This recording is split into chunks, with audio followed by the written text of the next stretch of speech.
And finally, sport. And in the penultimate international shoving contest, it was a resounding victory for the Netherlands over France with 2 firm shoves to 0, sealed with a petulant storm-off. Also, there was some F1 racing.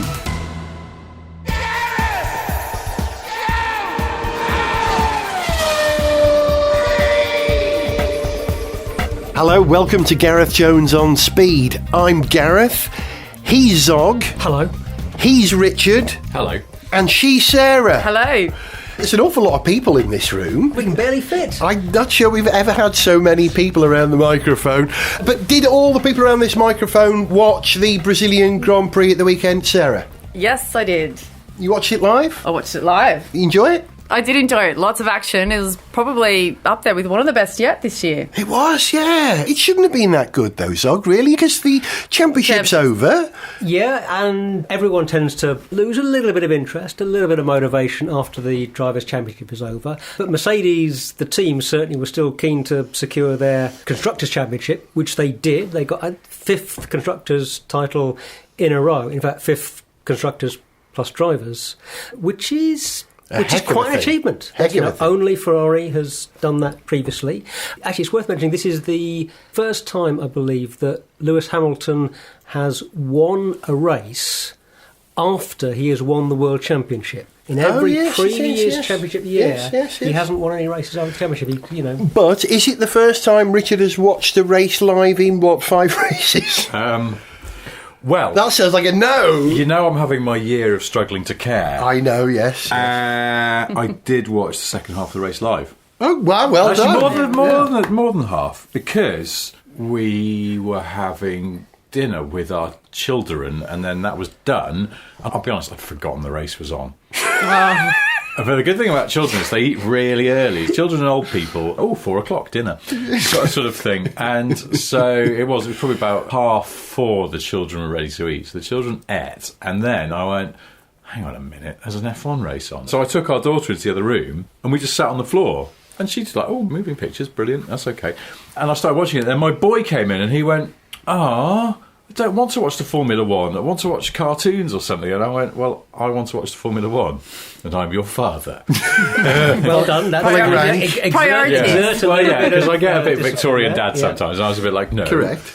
We should all sit in sturdy wingback chairs and look at lithographs. So did little Sniff watch the race? Well, here's the thing. So what happened was that then he kind of, having gone, I don't want to watch Formula One, which I could see, he used to watch it more, and he seems to have lost interest, like me. I blame the parents. And the next thing, he was more into it than I was.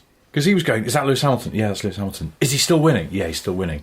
How quick is he? And I'm like, well, hang on, let's wait for the graphics to come up. Yeah, he's still, okay, yeah, he's great. Yeah. And he was obsessed with it. So it sounds like you started watching the race when Lewis Hamilton was in the lead. So did you miss the Max Verstappen Ocon? I saw that, and then I saw the Ocon incident. I saw Verstappen overtake Hamilton. That's when I turned on. That had just happened. So I can, in fact, place it precisely whatever lap that was.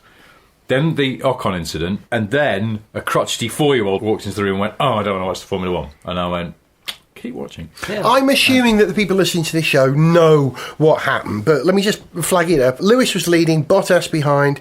Max managed to edge his way forward and was going to steal the race from Mercedes until he came across Esteban Ocon, a back marker, and tripped over him. No.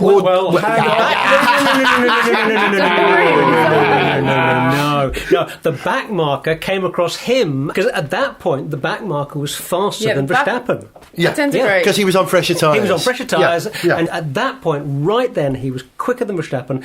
And to me, it seemed like they were both a bit dim in that particular incident, because from Ocon's point of view, he's never going to beat Verstappen in the race, so he doesn't want to be too risky when he's trying to make up places or unlap himself, as he was in this case. He's perfectly entitled to unlap himself, and he should try and do it, but maybe he could have waited for a slightly better moment.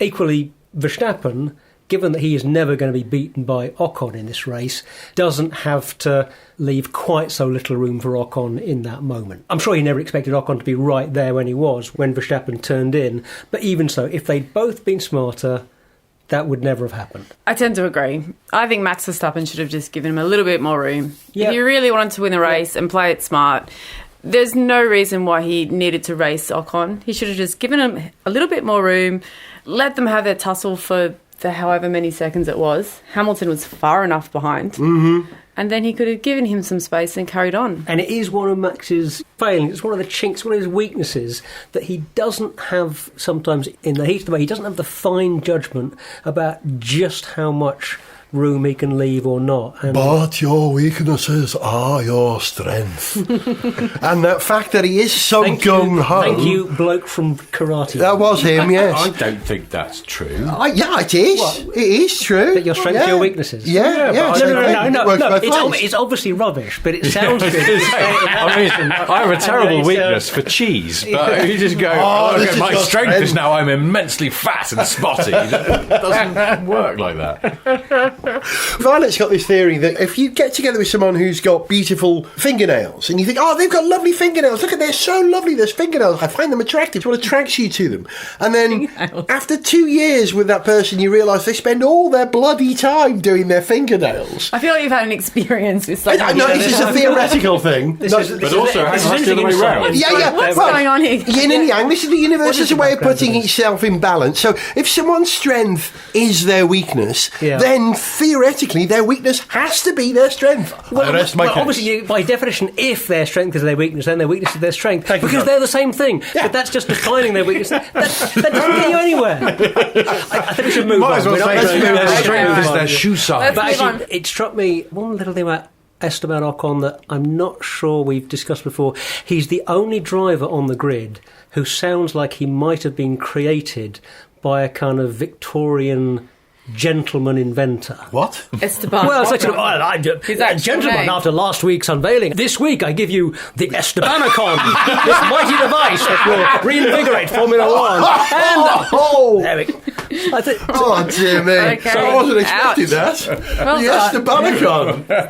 Have you used it? I just had a moment on the camera. It just came to me in a flash. Why, Jennifer, you are suffering from weak humours. Let us put you on the Estebanicon. It will rejuvenate you. On the Estebanicon. Maybe that's what they can call the new Hyperloop. The Yes. Yeah, well, we'll come to that. That's a good name for that. Lewis, though, how happy must have Lewis have been? Oh, it was a gift. He was gifted.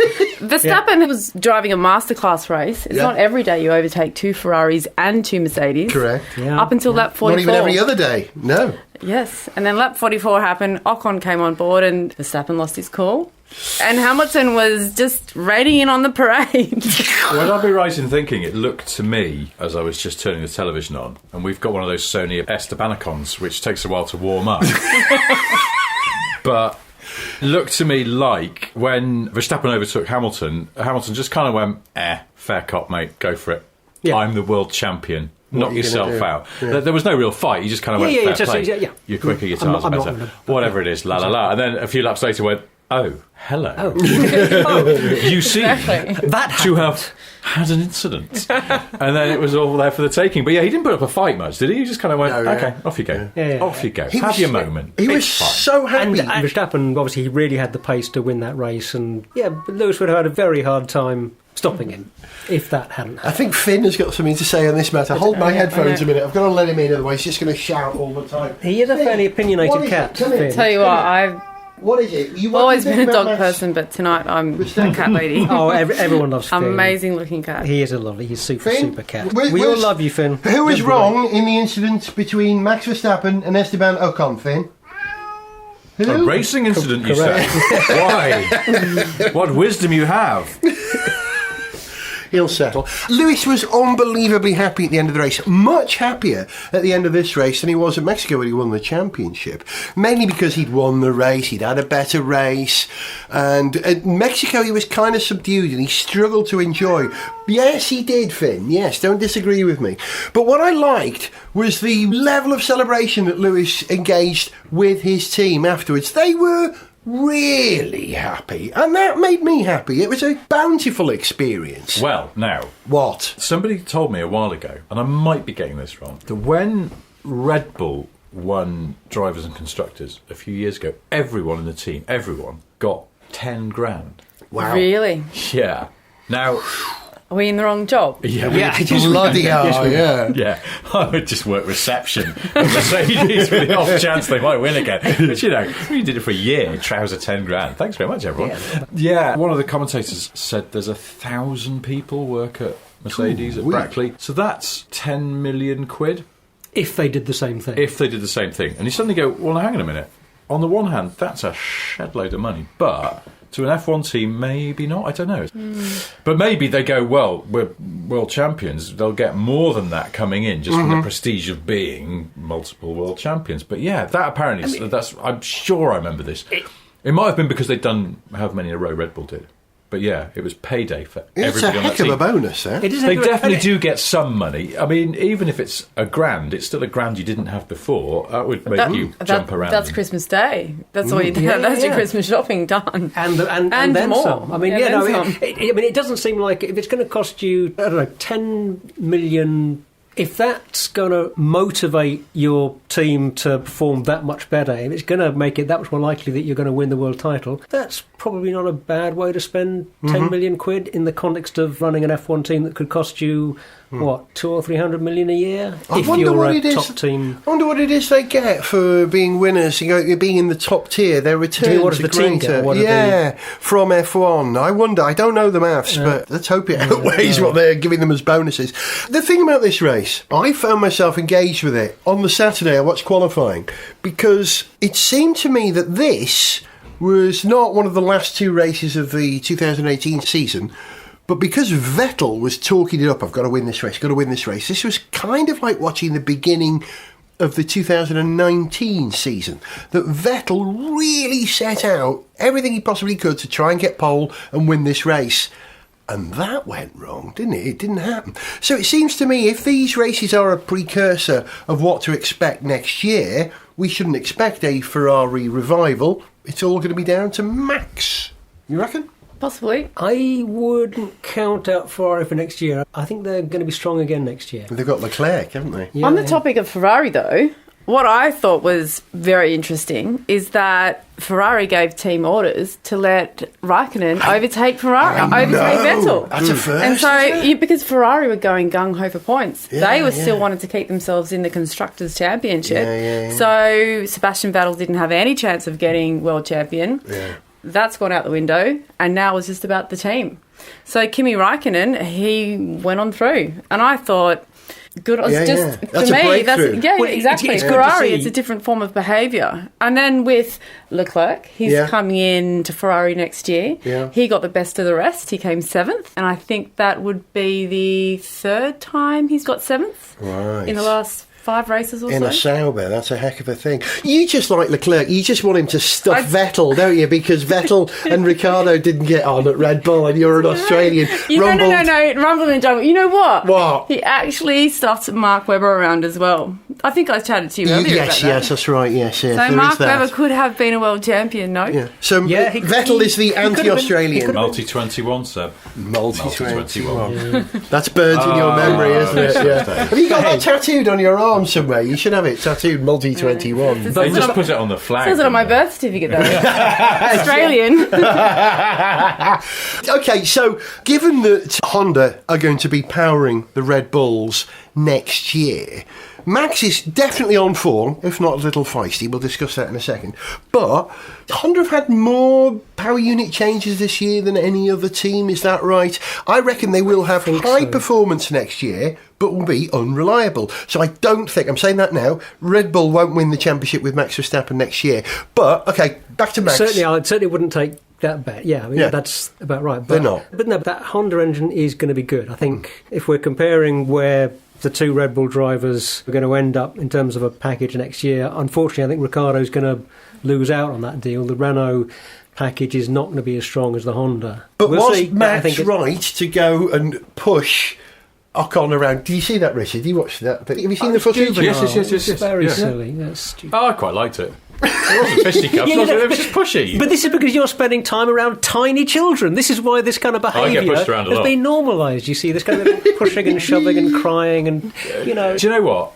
I think it was a moment of interest. We're talking about it now, after all, in a sometimes quite dull sport. And these younger guys, Verstappen, Ocon, these are the new generation. It was almost like a sort of clear split. If you sift out all the chaff that drives for Williams, then you've got the older experienced guys, Raikkonen, Hamilton, Alonso, and you watch them, and they do that thing that the commentators often refer to, and people like Martin Brundle say, it's racecraft, and it is. Because they're almost sort of quite gentlemanly in the way they'll let people through. Hamilton let Verstappen through. Mm-hmm. I think if Verstappen had been trying to overtake himself for that position, he'd have probably crashed into himself.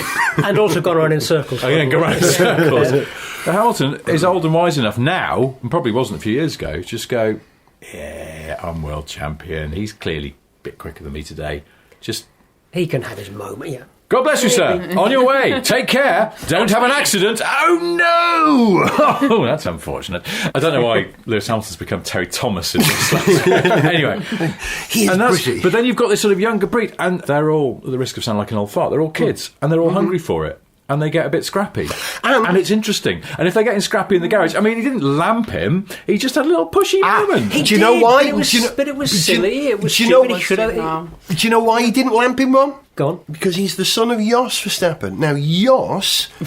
he did exactly the same thing, wasn't it? In Brazil, Montoya drove into the back of Jos when he was in an Arrows, but Jos got into big trouble. He went to court because he runs a kart track in the Netherlands, and he punched a chap at this kart track, some parental, what do they call, like when parents are egging their children on, and there was some anyway, Jos punched someone and got into massive trouble, just about escaped prison.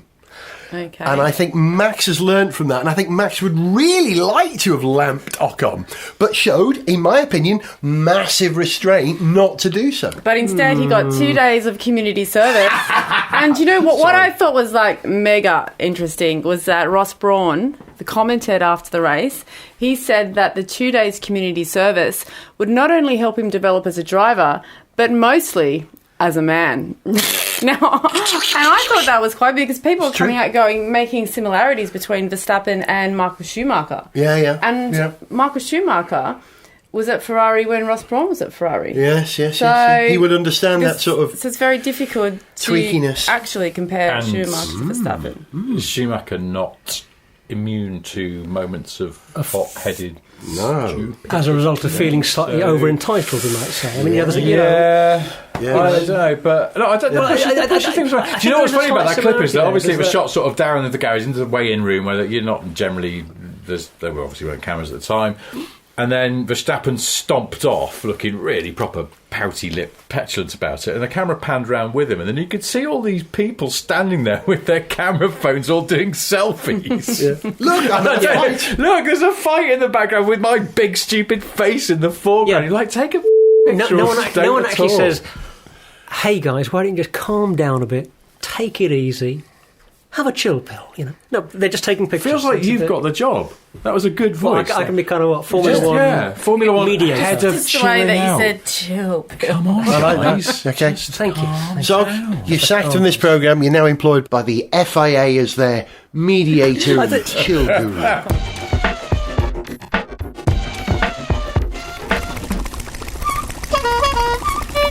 Good morning, Sir Henry. Good morning, Lord Riddleton. Out to ride in the Estebanicon, I see. Yes, it's changed my life. I notice you have one of those new steam-powered Estebanicon. Yes, I find it much easier. Far less risk of Lando Norris. Oh, look, here comes Lady Elizabeth. Ah, yes. Good morning, Lady Elizabeth. Would you like a try of my Estebanicon? How dare you? Ow! Good heavens. It's not as if I offered to show her my Valtteri Bottas. Sniff Petrol! With Gareth Jones on speed! Now is the winter of our discontent, with only one more Formula One race to go. Do you get withdrawal symptoms? Do you get the shakes when F1's not on? I do a bit. Well, I don't get the shakes. I just kind of find myself, checking the TV schedule. There's no race this weekend. Yeah. But there will be a race in a few weekends. Not necessarily a Formula One race, but a Formula E race, which in its, fourth season now? Fifth season now? It's the fifth is season. Starting to get what is it they say, a bit of purchase, a bit of resonance, a bit of, what's the word? Traction. Traction. Momentum. Momentum, yeah. Traction's probably the best option, as we're talking about motorsport. Let's go back to traction. The key bit of information, I think, is something that broke on the day that we're recording this programme, that the BBC are picking up Formula E. But, Sarah, not on TV per se, no? Not on TV. It will be on their website and their BBC, their red button. Yeah. So, yep, you can watch every single race over the next season of Formula E on their website and BBC red button. Well, it'll be interesting to see what that does for the viewing figures, because I think, and you'd probably be more on top of this than me, but I think the viewing figures have been a little bit on the low side, haven't they? Well, they have. So Formula E are trying new ways to actually reach out to larger audiences. So not only are they using a free-to-air service like BBC, but they are actually broadcasting live to YouTube all the races next season. Now, this is going to be a very interesting season because of this. Formula One next year will be hidden behind a paywall, so it'll be very difficult for viewers to be able to actually watch Formula One. This year they've been able to do that on Channel 4, although Channel 4 next year will have the highlights. Yeah. A new deal that they've made with Sky. And they've got the British Grand Prix live as well, Richard, haven't they, right. I think, yeah. But the BBC are going to show one Formula E race live on TV. That's correct. It'll either be on BBC One or BBC Two. It's unknown at the moment whether they will pick up the host broadcast or BBC will actually put together their own show. And I wonder which race it is. It's not going to be one that's in the middle of the night somewhere. It'll be an evening or an afternoon race. You'd expect it would be a European one. You'd hope Something so, that wouldn't would you? be according to our local time here in the UK. I read a thing on Twitter today by Mark Gallagher, who used to run Cosworth Formula One, and he was in charge of sponsorship and advertising for Jordan a long time ago. So this is a man who knows the motorsport industry really well. And he described this move by Formula E as like watching a chess game play out, and that Formula E are making all the right moves and Formula One aren't. I've always believed that the original model of Formula One being free-to-air encourages sponsorship and advertising, brings money into the sport and therefore supports teams. Formula One have moved away from that. And Formula E are doing the right thing, in that opinion. I'll give you 2 words. Yeah, go on. Bernie Ecclestone. They're not words, they're swear words, aren't they, Richard? Well, Bernie, his number one thing was making big deals. And so he's basically made a huge big deal to make lots and lots of money. He didn't really care about audience figures. He cared about cash figures. He did. So he was all about the pounds. And for him, that was a thrill. But did he inadvertently get it right? I mean, because by having Formula One free to air in so many countries for so long, that surely helped to make it the sports commercial juggernaut that it's been. Well, I heard a story about Bernie. Oh, hello. Recently. Which I don't Is this one we can repeat? It's one of the repeatable ones. One of them. Wow. Rare repeatable The one, yeah. No, the story was, because that's the thing, I think Bernie was ultimately all about the cash, wherever the cash was coming from. Cash was king. But tied up in that, he also wanted Formula One to be prominent, to be talked about, to be covered in the media. Not necessarily because you could watch it on your telly, because he clearly let that go, but just that Formula One had to be always in people's consciousness. Yeah. So it had to be being covered in the newspapers and things like that. And after Liberty took over and he still had that sort of token, whatever it was. He was kind of involved in a way yeah. that nobody could quite understand. And he went to one of the races and he called all the Liberty top people. He said, I want to meet with you. And he called them into a meeting room and he got all the morning's newspapers on the Sunday morning from wherever they were spread out on the table. And he went, you see, look, you're on the inside back page, you're not on the back page. This isn't good. No, you're not here, you're not here, you're not here. And he went this whole thing where he felt that they weren't getting enough coverage, and that's what he cared about. Mm-hmm. And they clearly didn't. And the story that I was told was that it was Ross Brawn was there, and Ross Brawn was the one who went, Bernie, just let it go. Could I just make one comment? Bernie Ecclestone came through in the newspaper ages. So it last or the year before? Formula One at the moment are welcoming the digital age. If anyone hasn't noticed, they've really upped the ante with their digital content and they are reaching the masses. So their goal is obviously to reach as many audiences as they can digitally.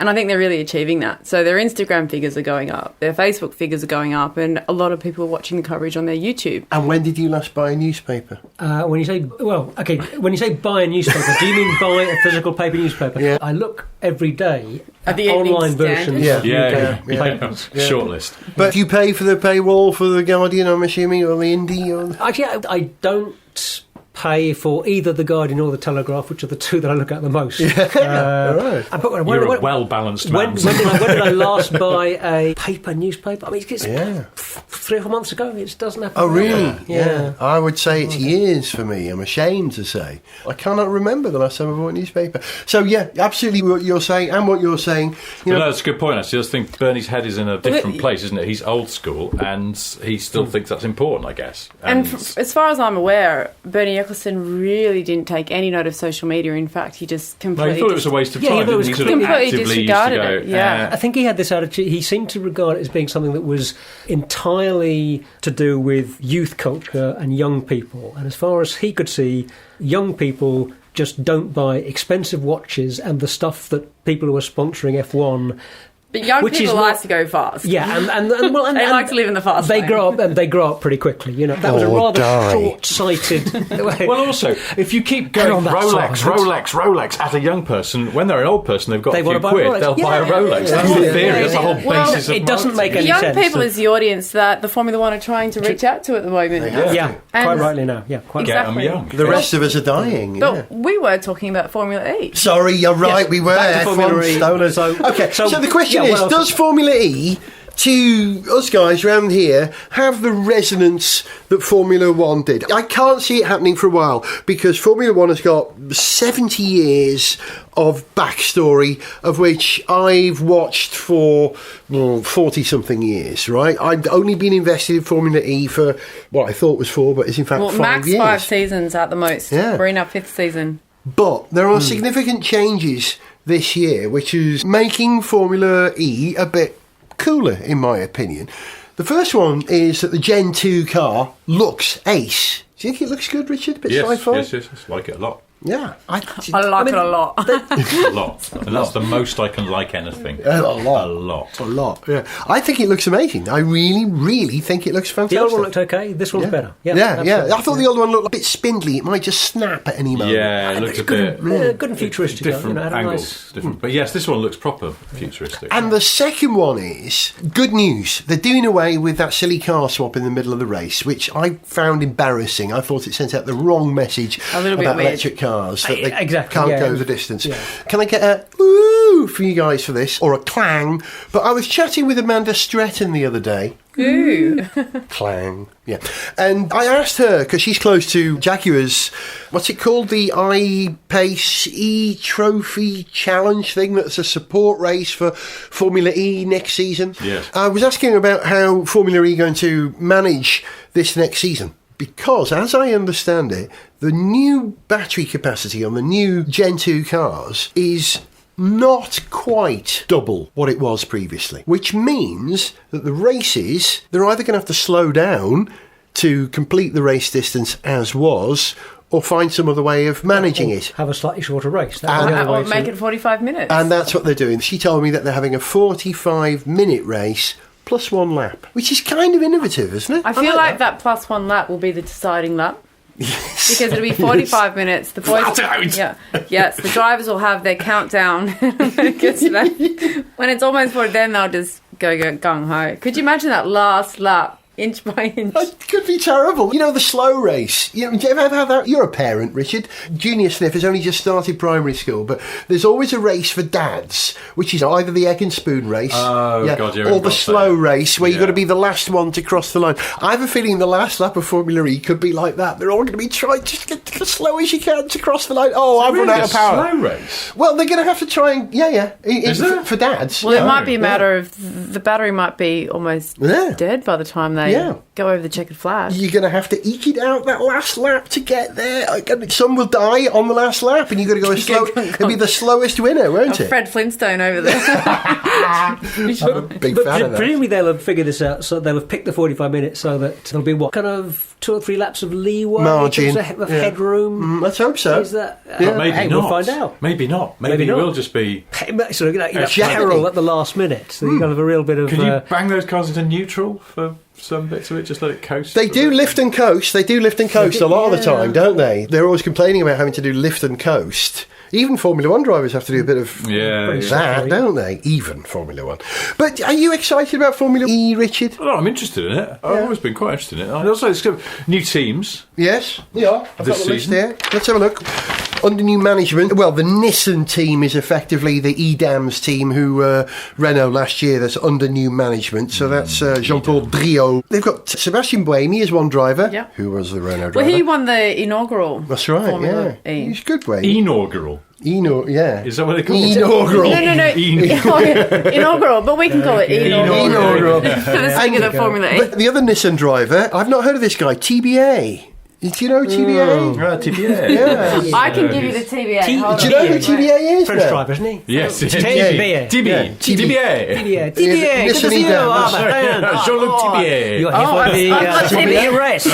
It is TBA. Let me just check my notes. Yep, I got TBA. I got my notes say TBA as well. Didn't TBA race in one of the GT categories at Le Mans last year? I think he did. There were several. Jean TBA. Jean TBA. I could be Le Mans TBA. driver. You could be TBA. Yeah, that would work. I think Yeah. I could do all right. Okay, so we've got Sam Bird and Robin Friens driving for the Envision Virgin Racing team, who've now been dropped by DS. Actually, interesting, Virgin have gone to Audi for their powertrain and chassis now. Well, the chassis is the same as everyone's, it's this Spark, but they're using an Audi powertrain, so that's quite a big change for Virgin there.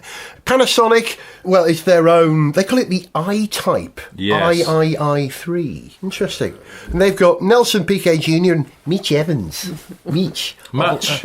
March Evans. I've met Much, and Have he ya? is a really nice guy. Yeah. Yeah. He's from New Zealand. He's from New Does Zealand. he right, like yeah. Fosh and Chop? He likes fish and chops, yeah. Listen, he's had enough of your shut, okay?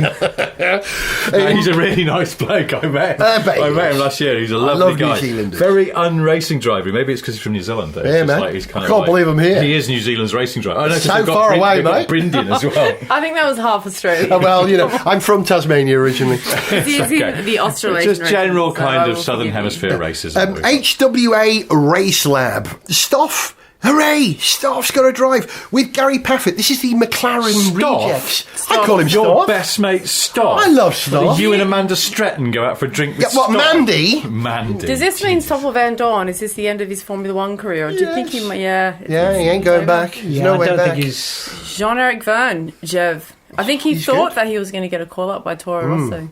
Yeah, it got close, didn't it? And so did, what's his name? He almost went back as well, didn't he? Another chap who's been in Formula E who's been... Pascal Verland. He's now in Formula E X Formula 1, which is good. But interesting that Stoff, I call him Stoff, was up against... Stoffmeister. Yeah, was up against Lando, my dad likes Star Wars, Norris, because they gave Lando Alonso's car in Brazil, and unbelievably, Lando Norris stuffed Stoff.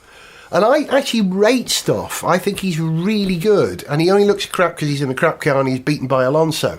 But the fact that Lando Norris stuffed Stoff has raised my viewpoint of Lando Norris, because I don't think he's as good as George Russell. Yeah, but Stoffel Vandoorne hasn't got all that close to Alonso, has No, he? he hasn't. Who has? And he looks I'm sure permanently he has, but frightened he's- as well. Yeah. I think he thought he got the chops to be in F1, and Well, he was hadn't. tremendous in Yeah, GP2. yeah. I don't know, just it's about a big, did, but it's a big, didn't. big deep pool, Yeah. isn't it? But yeah, maybe he'll be really good in this though.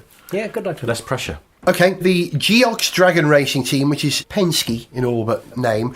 And they would have got away with it if it wasn't for those Penske kids. There, Maximilian Gunther and Jose Maria Lopez. Now, Lopez is handy. Lopez. Yeah. So there's some quality in the field in Formula E now, in a way that there hasn't been. That yes, they're all either F1 rejects or... Well, Lucas on Di the way up. Grassi, correct me if I'm wrong, but has he been the test driver for Toro Rosso this year? Don't think so. Maybe it's Sebastian. I'm telling Don't think fibs. so. But Buemi had a seat Buemi. fitting, didn't he? Yeah. But I don't think Di Grassi did. He was a driver in F1 in the past. Okay, Tom Dillman, Oliver Turvey. Remember? Yep. Oliver's here. Sorry, that's such a obscure reference. No one's going to get that. Other drivers, Daniel Abt, the most appropriate driver in an Audi. Very apt. Felipe Massa. Now, Richard, do you think Felipe Massa is going to stuff it to Eduardo Mortara? Mutara. I love that name, Eduardo. What I'm excited about Venturi is Susie Wolf. Yeah. She's going to be the team principal. Well, she is the team principal. Yeah. But has she managed any team before? I know she's got a lot by osmosis, but has she ever managed a team before? No, she hasn't. It's a tough game. But there again, we Scottish Alan McNish never managed a team before, but did rather well with the Audi team last year, so it can happen. Well, she does have a good mentor in Toto. Mm-hmm. Yeah, he's pretty handy. I noticed that Andre Lotterer is in here. He's been there for a little while. Because I was associated with Audi at Le Mans. Oh. And he was quite useful there. Oh, very much. And he's paired with Jean-Eric Verne, Yeah, who's also has his handy. moments. Jean-Eric Verne is the reigning champion. Field.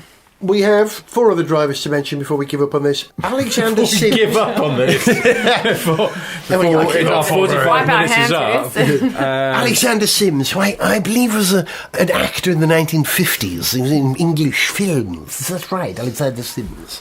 Have you ever heard of more English name than Alexander Sims? Where's he come from then? I don't know, actually. I don't know his background at all, I'm ashamed to say. But he's Japanese, possibly. I don't know. Hey! And Antonio Felix da Costa now, another great GP2 driver. Handy. And the last 2, Jerome D'Ambrosio, which is, I believe, a sort of European pudding. Yes. Mm-hmm. Quite creamy. And Pascal. So, of all those drivers, who's the best driver there? It's hard to say. Well, I mean, Maximilian Gunther, obviously. I like the idea of Stoffel Vandoorne sounding exactly like a Star Trek character. Stoffel Vandoorne. Stoffel Vandoorne. He is very Star Trek. I never thought of that before. All I hear is Postman Pat. Stoffel Vandoorne. Stoffel Vandoorne. Stoffel Vandoorne has got that. No, anyway. But I reckon it's Pascal. I reckon he's... Finn, hush, we're talking about Formula E. Really? I reckon Pascal's probably the quickest of all of them. Is he quicker than Massa, Richard? Yes. Is he quicker than Sam Bird? Sam Bird. Sam Bird's quite Every time I see Sam Bird, I feel like he's Frodo and Sam Finn disagrees. out of The Hobbit. Oh, really? Quite bad. Is that how you Sam see it? Gamgee. He's a little fella, isn't he? I like the way that you did that. Oh, it's a visual thing. Like you could have put your tea tray on top of his head there, couldn't you? But come on, you know. He's very quick, though. Very quick. Most Very racing quick. drivers who aren't Mark Webber are on the short side. You So know, that's it's everyone who kind of isn't Mark Webber. Pretty much, Yeah. yeah. Who else is... Oh, Alexander Wirtz as well. He's the other tall guy. Gary Paffett's all right, isn't he? He was good in DTM. Yeah, but he yeah. never got selected for a race seat in Formula 1. He's a good test driver. But maybe that's a useful thing for Formula E because it's quite a technical race. You have to manage things quite carefully in Formula E, don't you? I think so. I'm just hoping this season will just get me a bit more excited than the previous seasons has, because to be honest, I've always been interested in Formula E, but it's never really got me that fired up. I'm not sure why. I mean, the There's race just that no we went to in spark London... Oh, I see what you did there. I'll go home now. Sorry, everyone. Sorry. Are you saying it's a bit static? Oh, terrible. We went to the race in London That's a scene, 3-4 years ago, which it was- was a great event. Yeah. Really, really good race, good event. Was it But fully somehow- charged?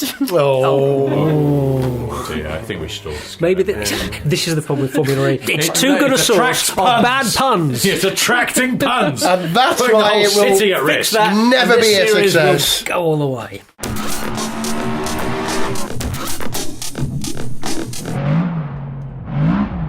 So, Stoff, welcome to the Formula E team. Thank you. Now, you know how the new format for the new Formula works, right? Yes, 45 minutes plus one more lap. Yep, that's it, basically. Yeah. So just remember, at this stage, the battery management isn't nailed down, so you might find the last lap is incredibly slow. Are you okay with that? Hey, I've just been driving for McLaren. Gareth Jones on speed.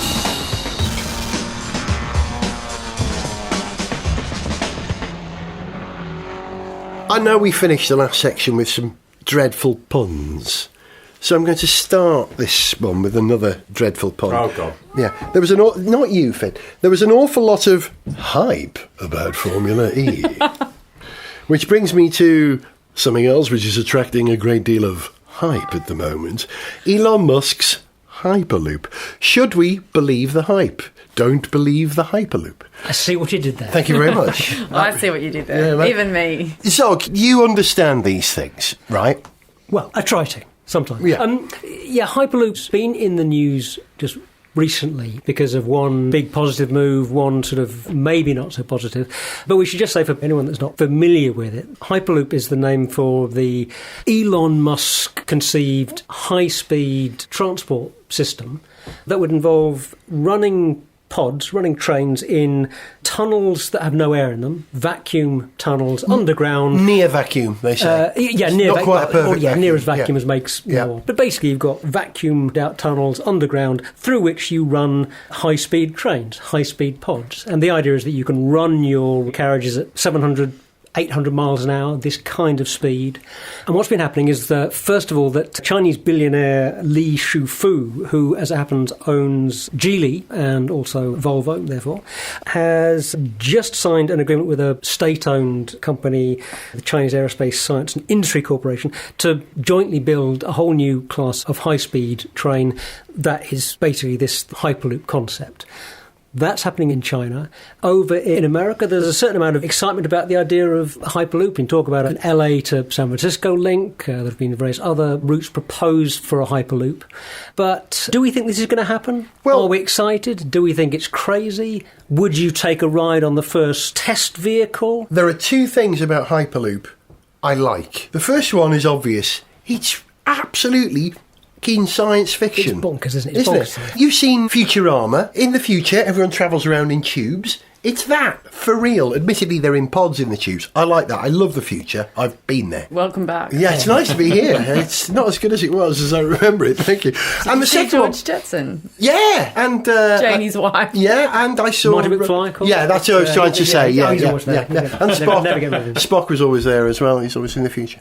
But the second thing I like, and the thing I really, really, really, really like about the Hyperloop, is that it relies on something developed by one of my absolute number one heroes of all time, Eric Laithwaite, who was a British engineer from Lancashire who in the I can't remember, it was 50s, 60s or 70s, but realised when I was growing up, if you develop the idea of taking an electric motor and unwind it, so instead of being circular, lay it out in a straight line, you get a linear electric motor and you can drive things along horizontally. I love Laithwaite. He's one of the great thinkers of British engineering. He was rejected by the what are they called? The Royal Institute of Science in London as well, so I like him even more for that. And the Hyperloop... Why? What have they ever done to you? Oh, well, come on, look at him. They're so stuffy. Here, England, science. And along comes this bloke from the north. I think I love it's... it. Who did you say didn't allow him to be a member? The Royal Society, is that what they're Society? called? The Royal Institute? Royal Institute, sorry, the Royal Institute, yeah. No, Royal Institute, no, that's a very... They are... It may not be perfect, but... Yeah. No, and we're not going to get into an argument Okay, about right. that great British science institution. No, No. I'm teasing. We're going to argue. He did do the Christmas lectures when I was a Are boy. you the People's Front of Science? No. Science Front of Duty. Anyway. The science front of institutions. No, that's wrong. Anyway. Yeah, he did the Christmas lectures when I was a boy, and it's been one of massive influence on me ever since. And the Hyperloop will float on a magic, because any technology indistinguishable from magic is advanced. Oh, it's the wrong way around. Asimov. Yeah, any sufficiently advanced technology is indistinguishable from magic. It will float on magnets as if by magic. And that's beautiful. That is a genuine advance. And the other thing I like about it is that it's nutty Elon Musk. Richard? Well, one man's nutty is another man's bullshit, isn't it? Not a fan. Well... Yeah, I think he needs to wind his neck in for a bit and just concentrate on getting what he's got right. You know, we were talking before we started recording, and I always get this the wrong way round. Well, you know, sort of business apprentice-y type people always say the right way round is under-promise and over-deliver, isn't it? Yeah. Yes. And I think he does the opposite. Because he's always going, hey, we're all going to live on Mars. No, we're not. Not in our lifetime. Before we get too sceptical about Elon Musk's ability to do crazy transport stuff, yeah. SpaceX. He's actually doing it. You know, his company has developed reusable space rockets, reusable launches that are being used to take stuff to the International Space Station. And granted, he had a fair bit of American government money to do that, but a great many other rocket companies have had a great deal of American government money to build launchers and send into orbit, and Musk's company, SpaceX, has done a tremendous job at developing launchers, and that is a very tricky business. He's a visionary. I'll tell you what's not tricky. He is It's a visionary, making the yeah. back bumpers stay on cars when they drive through heavy rain. That's an issue. Can't it do is, that. isn't it? Can't do that. Model 3s. Well, but problems. That's the thing. I think maybe that's harder than getting into space. it probably is, but what you need to do is approach it with a bit of humility rather than the arrogance that goes, I know better than the people who are already doing it. And I suppose that's maybe where Musk is better, is when he's going into a sort of blank space where no one has already tried this. Boldly going where no one's gone before. Something like that. Yeah.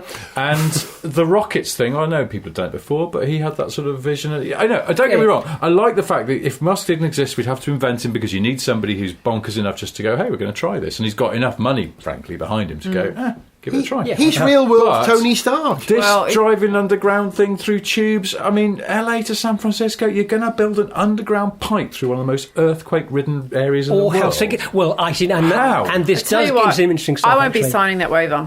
Well, Absolutely, I'll be moonwalking away from that one. Signing a waiver? What's this? What? Well, for those that want to go on the first Hyperloop ride, you need to sign a waiver to basically give your life away, just in case you die. Everything will be okay. Just in case. Just in case.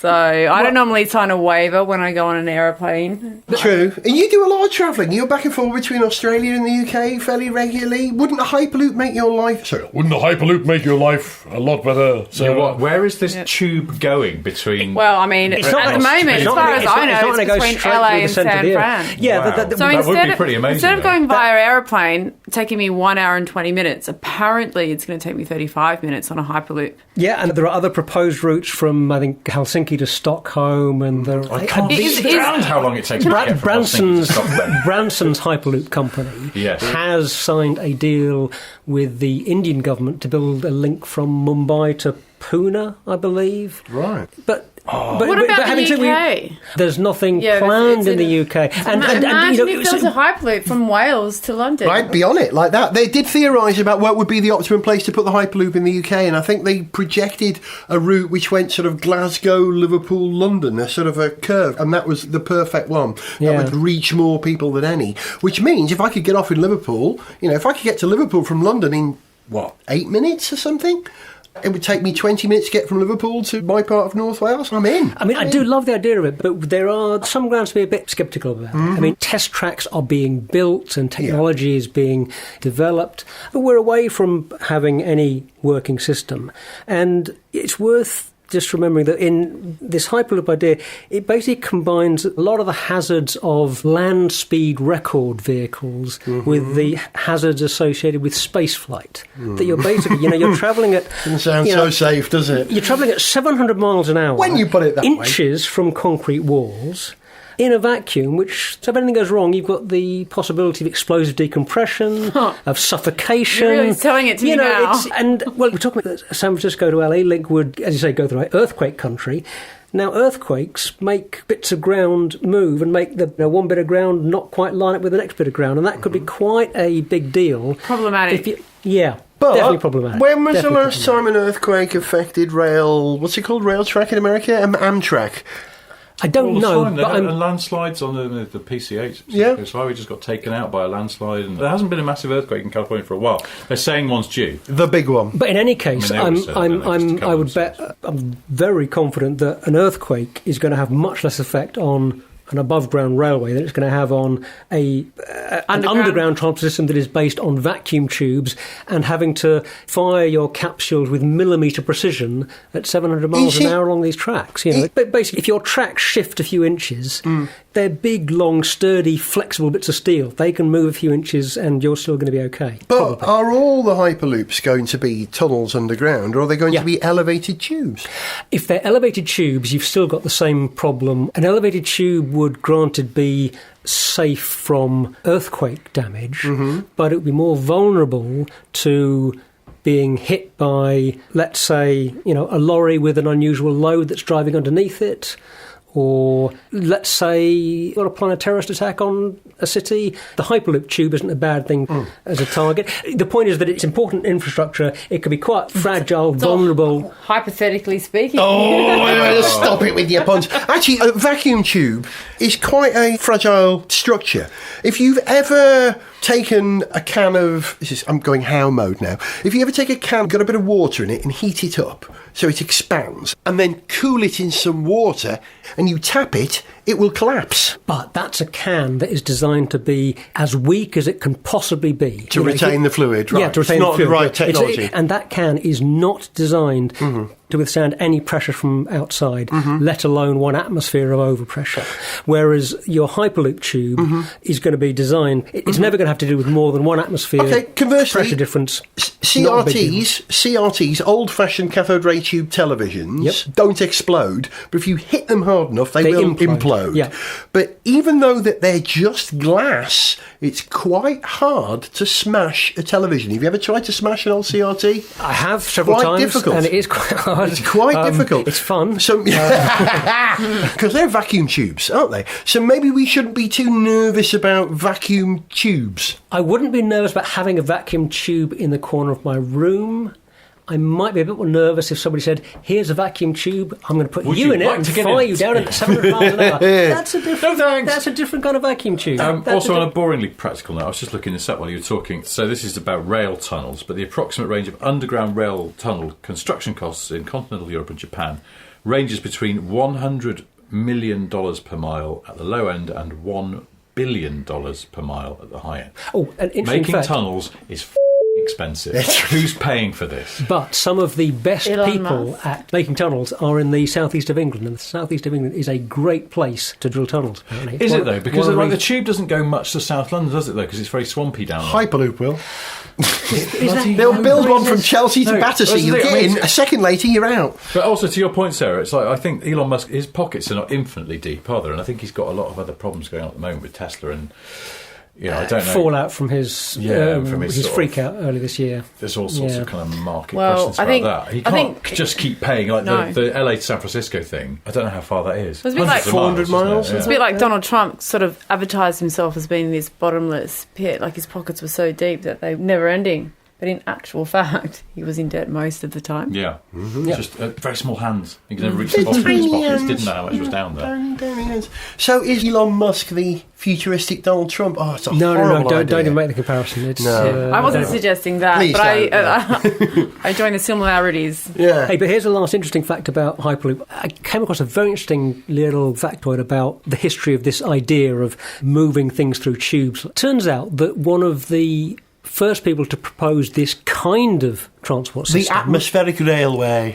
There was an atmospheric railway in Crystal Palace, was it? There was one in the UK. But no, this is something else. Robert Goddard, the American pioneer of liquid-fueled rockets, in 1904, when he was a student, kind of sketched out... Yes. That's what it was called. The VAT train, that's what it was called. Well done. And his wife was awarded a patent for the VAT train a few years after Goddard died. Obviously, what Goddard imagined in 1904 didn't involve magnetic levitation.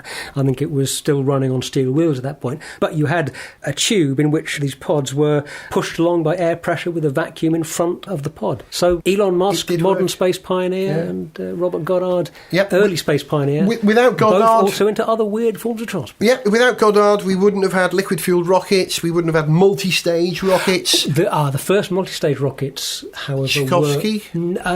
Tchaikovsky? Tiasovsky. Came with the rocket equation. Yes.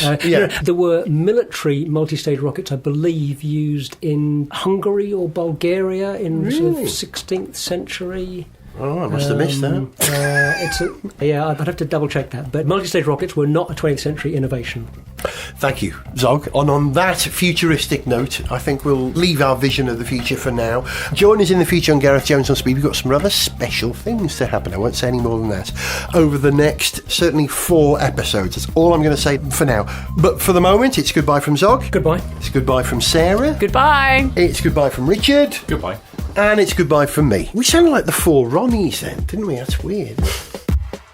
To send us an email, see pictures, get song lyrics, join our Facebook fan site, follow us on Twitter, or to find out about sponsorship opportunities, go to garethjones.tv. Gareth Jones on Speed is made in London by Whiz Bang. Gareth Jones on Speed!